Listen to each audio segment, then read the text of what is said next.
So hello, I'm Kit, or SunsetDragon. I'm a professional illustrator who has been working in the animation, video game, and comic industry since 2009. But my main focus for the past few years has been designing costumes for cosplayers. I personally run a Patreon where if you join it, you can vote on which characters I'm going to draw next, give feedback, receive exclusive goods, and like back views and detail views of costumes that I design, and more. Today I'm going to go through my typical process for how I redesign popular characters into elaborate new cosplay designs, and hopefully that can help you if you want to take a stab at it yourself. So these show some original redesigns that I have made from the original character to my concept art to my personal finished costume. So I do recommend, how many of you guys are cosplayers? Most of you guys? Okay. Your knowledge of sewing will come in, and crafting will come in very handy when you are designing your own costume, because you know how fabric works, how materials work, and you already are a step above a lot of just regular illustrators because you've made them yourselves. So these are just examples of even I have a basic sketch, but I still change things from actual 3D from the 2D. So I'm going to take you through my process. This is what I do pretty much every time I design a character from a known franchise. So first step is you have to pick what you want to do, obviously. This one is self-explanatory, I think.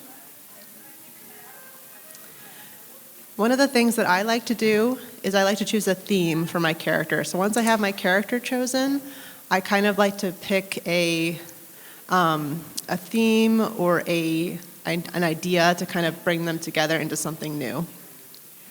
So anything is possible.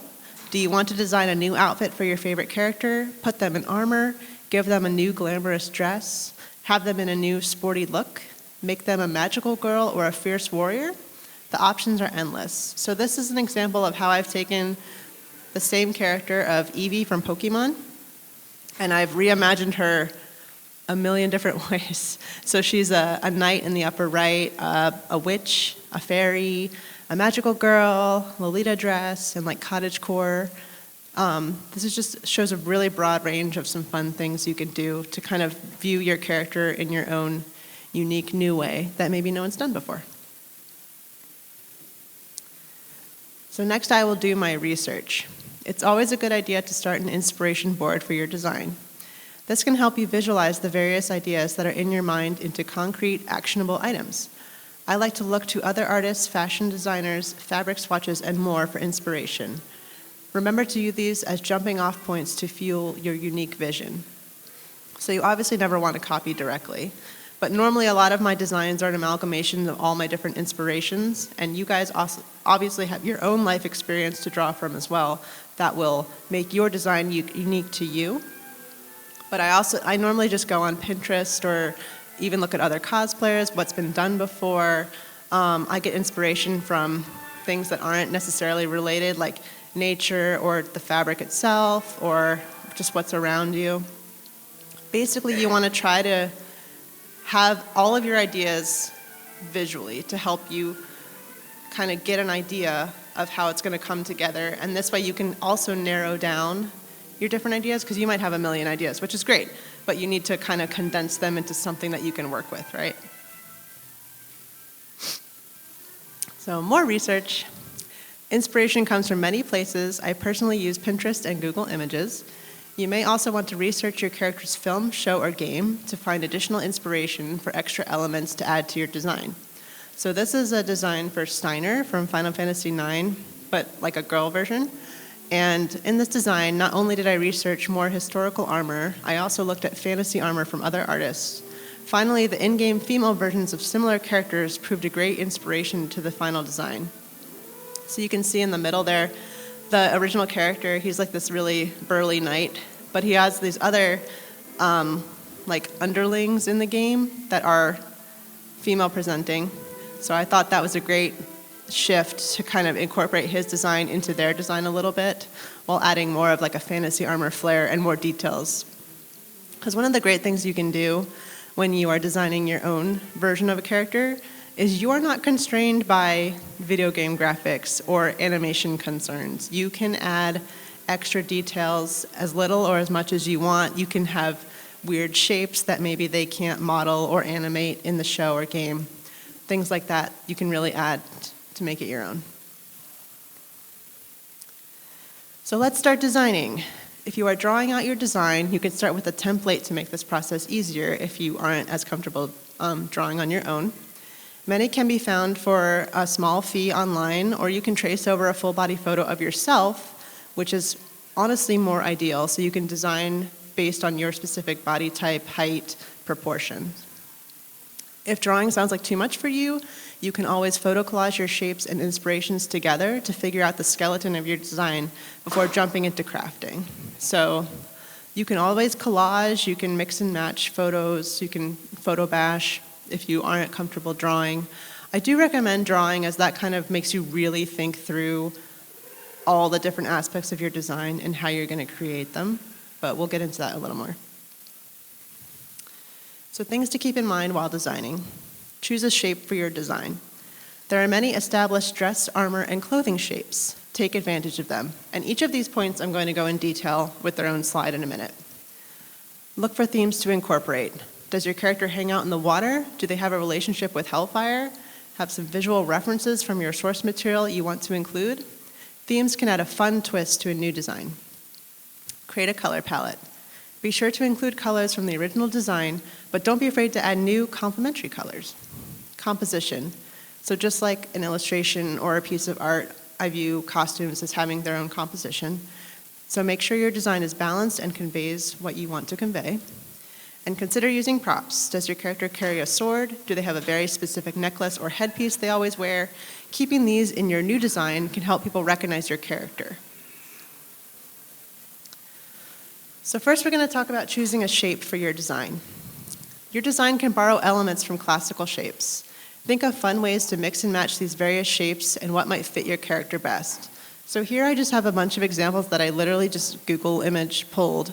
And these shapes already exist in fashion design, and typical garment design is a great jumping off point, so you don't have to start from scratch. You don't have to pull these things out of thin air. This is also part of the research phase that you might want to do. These already exist, and you should take advantage of them in ways that you think would convey either your idea or your character or anywhere in between.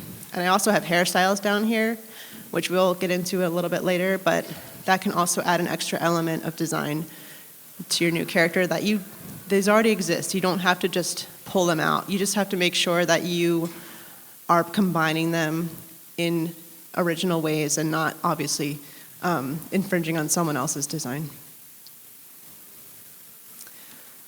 So I have some examples here for different classical shapes that you can incorporate into your redesigns. So on the left I have Keyleth from Critical Role, and it says Kiki's dress combines a classic column skirt with a sweetheart neckline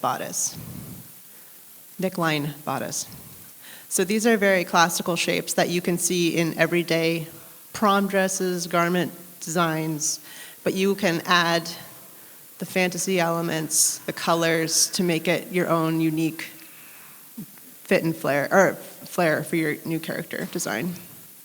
And then Ariel from The Little Mermaid combines a fit and flare top with a fishtail bottom. This is kind of to convey that she's a mermaid. This is a classic shape that already exists, but it kind of elevates it into a new form when you add all these extra things that make Ariel along with the basic shape. So these are just kind of showing you examples of how you don't have to come up with this stuff on your own. You can borrow from existing things and make it fit your needs. So the next point is to look for things to incorporate so you can help your character design be identifiable as that character. So here I have two different versions of Zelda and various examples of elements that I just directly pulled and reinterpreted on the character design so people would know it's Zelda. On the bottom left, this is more inspired by it's kind of her traveling outfit and her dress combined. And I like to do this if a character has multiple outfits. A lot of times I will pull varying elements from the different costume designs into the new design. So it kind of takes the best from both worlds a little bit. And it makes it, your own unique new design. So she has her traveling cape and her long sleeves from her dress, but they're in a different shape than the original. I have the crest is always a good one. People will know the Zelda crest a mile away, right? The Silent Princess flowers were a fun element to make it more high fantasy, but still that's a recognizable element from the game. And just using the iconography from the game in your design is like a subtle nod, adds another element to your character design while still helping people recognize that character. Excuse me. And then the dragon design, obviously we're pulling heavily from her dragon shapes, colors, features. I kept the horns on there, which I like to do a lot with like some Gajinka and animal-inspired costumes. Put animal ears on everything. But again, referencing some of her original dress shape, the costume shape with kind of the close to the body and then it flares out at the bottom skirt.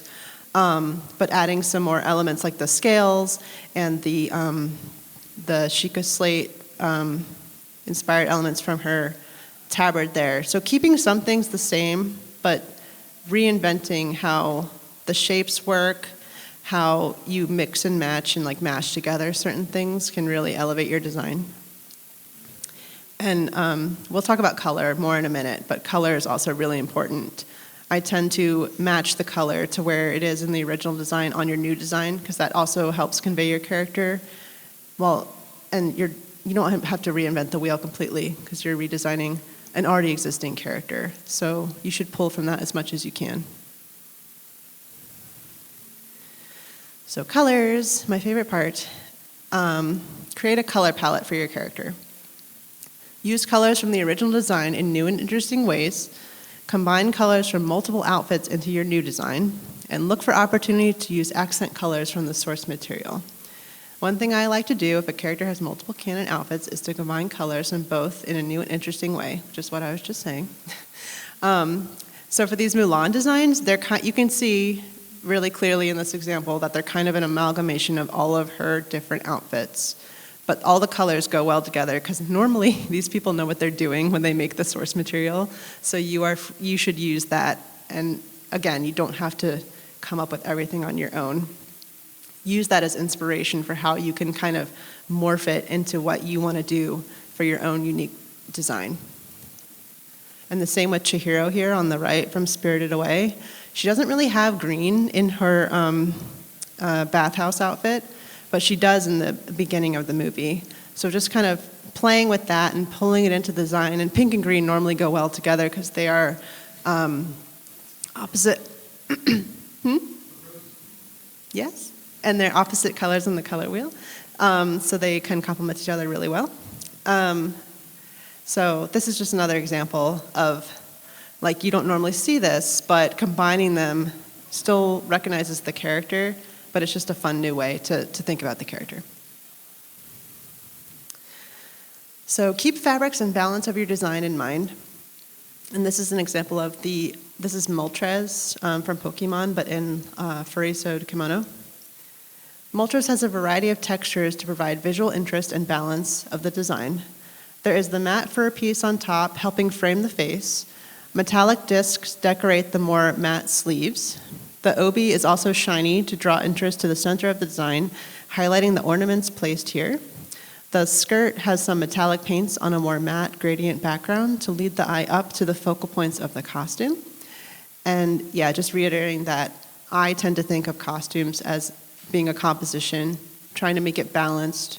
You want some interesting points throughout, but you want areas of more detail and less detail.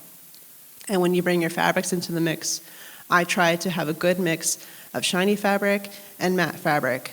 Unless your character specifically calls for like an all shiny fabric for the whole thing, I would recommend against it because that might be overload for your brain. Or you could counteract that by having like some matte elements at like this, because that's going to draw your attention. Whatever sticks out or is different from most of your outfit is going to draw the most attention. So you should think about or it's a good idea to think about what you want to be the center point and the most impressive part of this outfit, and how to draw people's attention to that in subtle ways.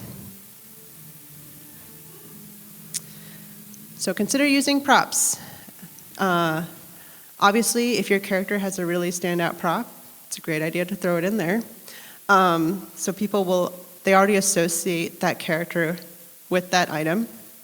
But you could also use it in a new and interesting way.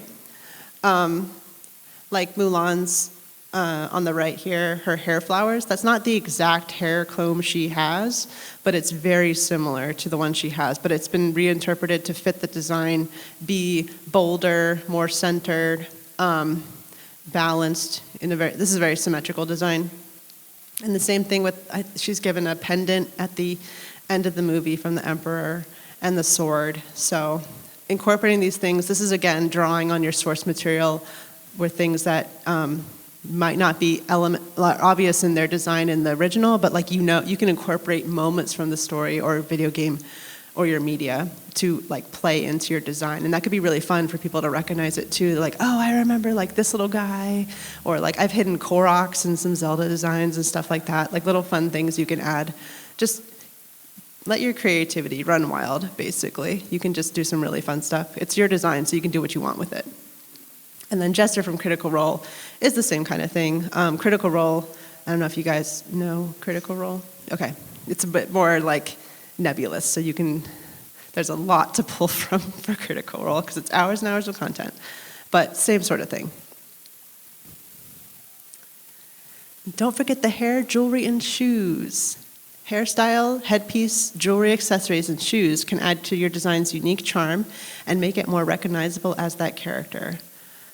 So I like to, depending on your design, this goes back to when you're in the beginning, thinking of a theme or a mood for your design.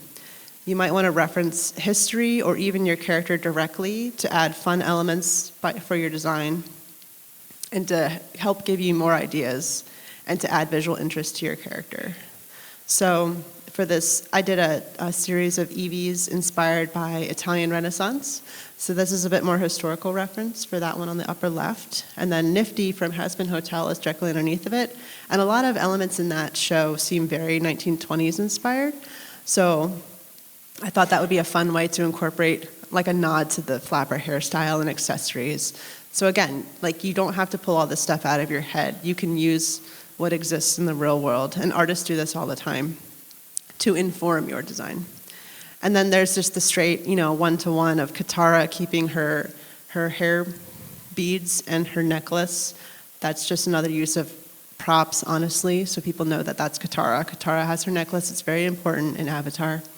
And I redesigned the Cabbage Man because I thought it was funny. So having literal cabbages on her head, and the cabbage guy is always really crying because they mess up his shit all the time. So having tears in the makeup. I also really recommend if you wear makeup or you want to wear makeup in your costume, it can be another powerful tool to really tie your costume, elevate your costume, make it just different than the source material, but also it can tie in. And then, cabbage earrings, because those are fun. And then it's a little hard to tell, but this is Wednesday on the right. And she's ultimate goth girl. So shoes are important. Don't forget about the shoes. Even if you are not skilled or want to make elaborate shoes, just keeping them in line with the character. You should think about the design from head to toe, right? So it looks like a full, complete look. And it will really add a lot to your design. So when I am designing, I think it's a good idea to come up with more than one design for your character. This can help make sure you are getting the best ideas out. I usually do 2 to 3 ideas and then combine the elements I like best into the final look. And I had to crop this image to make it fit, so it's a little hard to see. But this is Marcial from Delicious in Dungeon, and I have a bunch of different elements. I like both designs. They can work well, either one. And honestly, I do have a lot of cosplayers just take, my initial sketches as a finished design, and that's great. But I think I am assuming you're not going to be posting your sketches for everyone to see. So It's a good idea in traditional concept art, they teach this as well, to do a bunch of ideas, get them out on paper, because normally your first idea is not your best idea. So just keep sketching, see what comes out. Normally in the middle is probably when you're gonna get your best stuff. And honestly, if I really like something that came in one design, I can mash it into a different design, and I combine them all the time. And I find that this really just gives me the best of both worlds. Don't forget the back and details. It's never a bad idea to plan out how the back of your costume will look, because these are going to be 3D objects and not just, scribbles on paper. Deciding upon some of your details and finer design elements before you start. You can also draw any designs you want to add with paint, vinyl, applique, etc. So I don't know how much of a planner you guys are, but you can plan it to death before you start, it's probably never too much. I do this for my cosplayers because I know that as a cosplayer myself, it's very handy. And if you are proficient in drawing, or you want to use resources on the internet to do your own designs and kind of mix and match them for your final costume, it doesn't hurt to really plan it out before you dive into your foam or your vinyl or your embroidery or what have you.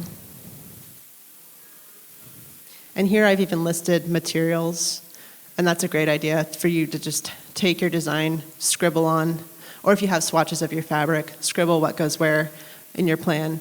And you can always change it. I change things all the time from 2D to 3D, like I said earlier. And the most important is to have fun. This is a hobby and not so serious. You are making a costume from a video game or anime character or whatever. Just have fun with it. Be creative, learn new things, have a good time. And that's all I have for you guys. Yeah. If there's any questions, feel free to yep. Can you tell us what you're wearing now? Sure, I'm just a moth. I took my wings off, but I'm just like a little Lolita-inspired moth. And this started out as like a really, really quick sketch too. So, yeah, that's that. Anyone else? Any questions? Yeah. I really like the approach with your background in concept art. I think that it's really holistic kind of process to go through. Do you have any resources you recommend about concept art more to get more of that kind of knowledge base? Like learning more how to do traditional concept art. Yes, there are so many resources online these days. Honestly, if I'm old, you guys, I'm really old. But if this had been available when I was college age, I don't know if I would have gone to college. Not saying don't go to college, but art school is expensive. So there are so many, I'm sure you've heard of Skillshare. There's so many concept art classes. If you follow or like any artists online, a lot of them now even offer courses online for their specific skill set. I know one of my favorite artists is Nicholas Cole, K-O-L-E. He has a course. There's tons of YouTubers that will if you just search concept art or how-to concept art and stuff, it's shockingly easy how accessible a lot of this stuff is now. So hopefully that helps. Okay. Anyone else? Some of this has to be done either cosplay straight. You're not going to get the fabric that the character is made of at Joanne Fabrics. Oh, are you asking where to get fabrics, or? Even if you want to make the even if you don't want to change design, Mm-hmm. you still have to change design because Yeah, there is.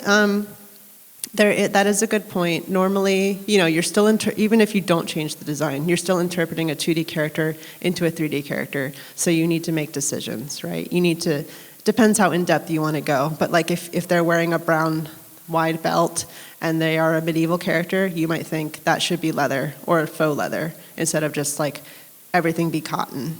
So it's kind of, you can carry over your basic, that's why I said you guys have a leg up in this, because you have made costumes and crafting. So you've already, I'm sure, have thought about a lot of these things that maybe your average concept designer, like just starting out, wouldn't think of, or they don't know how to construct things, or like they're probably not working with fabrics directly. They're like in their room drawing. So you do still have to do that, yes.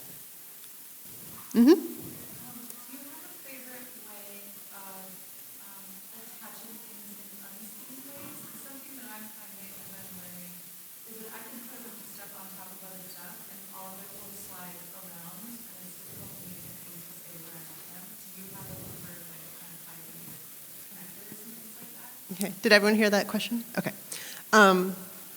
Yes, and I've learned throughout many years of cosplaying that is important to get things to lay the way you want, because you're going to be moving around. You're not just a stationary T-pose, right? So hook and eyes, snaps, Velcro. You can layer all these on, like this is snapped together. Bobby pins for elements in your hair. I normally put, this one doesn't have it, but I normally put like a wig, a hair comb, the opposite direction of your headband or whatever, so it won't slide forward. You can tap, if you have to think about this, which is good when you're playing it out. If something can be sewn together or like permanently attached together, do that, because that's going to be the best way to keep it. But yeah, snaps and hooks are probably your best friend for that. Anyone else? Well, hopefully you learned something and it helped you a little bit. Thank you guys for coming.